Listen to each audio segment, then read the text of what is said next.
What's up, Mushroom Fam? It's Gary with Fresh from the Farm Fungi.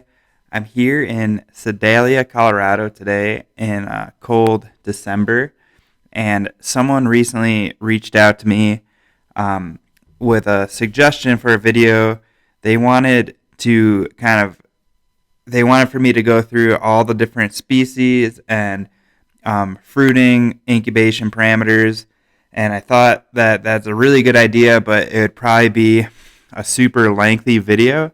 So the first thought that popped into my head was, what mushrooms would I cultivate in the winter months? So normally I do my breeding projects over the winter just so I can hone in my strains for the farmers market season. But in the future, that might change with our new facility and more steady production.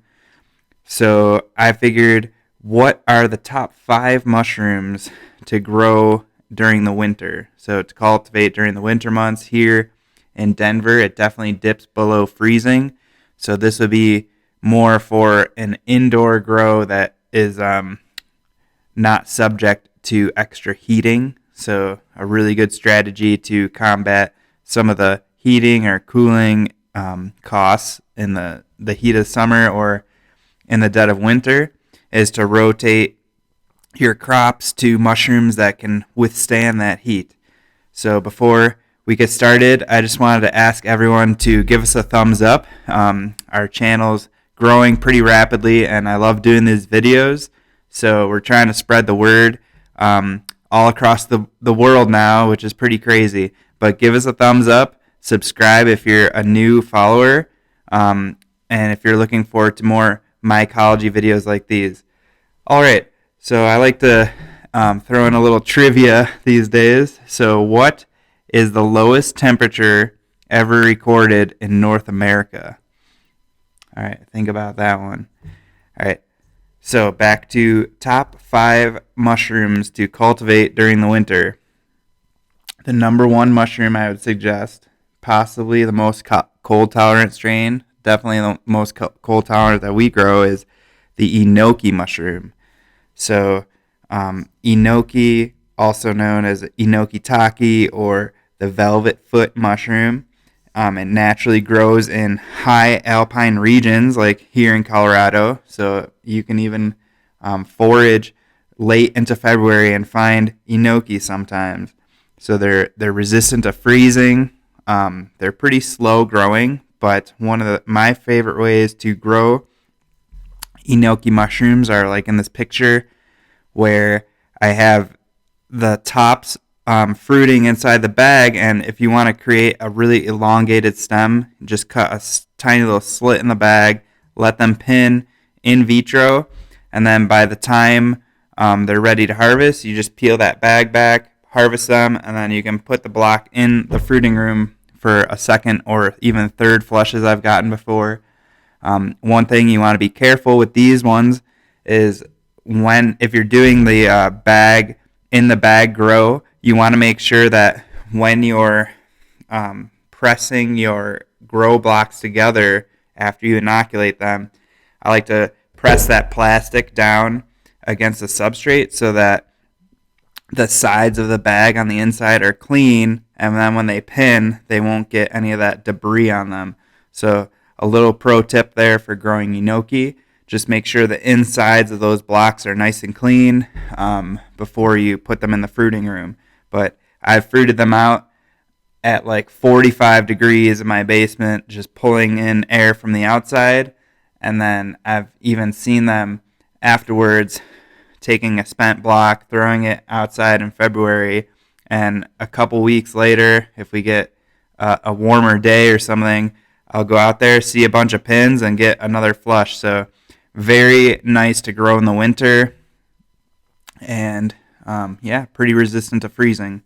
All right, so number 2, the second mushroom I would grow in winter is lion's mane. So this, I guess, could apply to any of the Hericium species. So coral tooth, bear's head, all of those perform really well in cooler temperatures in my experience. So in the 40s, you get to see that really bright white color shine.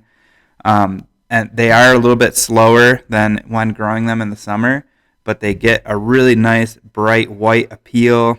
They produce really nice teeth. You can kind of have more control over the length of their teeth in the cooler weather. Makes a great side holiday dish. So there's a lot of demand, at least in the early winter months. If you are looking for a good recipe on lion's mane, I recommend the Modern Forager crab cake. So it's a lion's mane crab cake, which is an imitation crab, but it's phenomenal. You're going to need like a little circular cutout or something that can kind of stack up the cakes, but super easy, great recipe, one of my favorites. All right, number 3 on the list is going to be king oyster mushrooms, another really great cold weather strain. So our kings like to pin in the low 50s, but I've grown them, 48, 49 degrees before, and that's when you can get that color on the caps to really shine. But they're just overall really cold tolerant mushroom. In fact, they don't even pin that well when the temperatures get into the mid to upper 60s. So you want to really grow these in cooler temperatures. Most oysters will perform okay in cooler temperatures, but the king oysters definitely top 3. All right, moving along. So number 4 on the list, I'd probably put Cordyceps. It's a very finicky strain, but it definitely likes the cooler temperatures and not too much lighting. So if you're just using ambient lighting, I think you could get away in the winter growing Cordyceps, although I've noticed that on my latest video, the hyperbreeding, they definitely pin well in blue spectrum lighting, and I'm not sure what the spectrum is in winter, but Cordyceps definitely number 4 on the list. If you can figure them out, then they're a great winter mushroom, so I'm going to be doing a round of those pretty soon. All right, and then number 5, I definitely had, thoughts about this one, but so I would grow turkey tail number 5.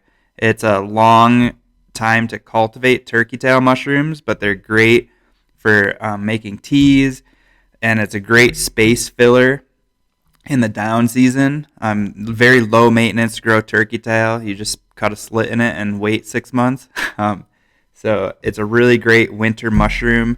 The demand for turkey tail is kind of going up over the past couple years as more and more people learn about the health benefits of turkey tail and other polypores, I guess. So the reason I don't include reishi here is because all of my reishis are warmer weather strains, but if there's a colder weather reishi, I think that also fits into this category.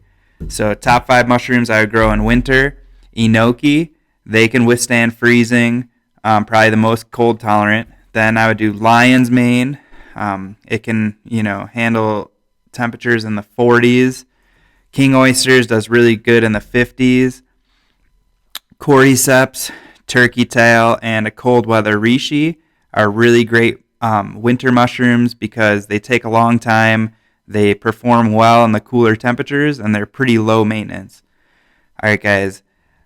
Give us a thumbs up if you enjoyed that list. If you have any more suggestions for cold weather mushrooms, leave them in the comment below. And then back to our trivia. So the lowest temperature ever recorded in North America was negative 63 degrees Celsius. Yikes. So that's a negative 81.4 degrees Fahrenheit. And that was recorded at Snag, Yukon in Canada on February 3rd, 1947. So if anyone from there is listening, just know that you can move to much warmer regions in the world now. You don't have to suffer through negative 80s. But that being said, it'd be interesting to see if there's mushrooms that are performing in that cold of temperature. I'm sure there's some polypores out there or whatever's in the soil that can withstand those extreme temperatures. All right, guys. Give us a thumbs up. Subscribe.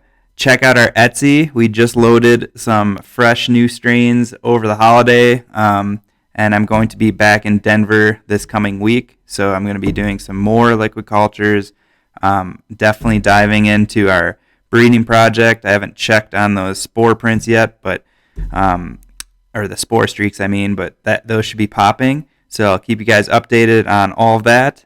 And until next time, much love.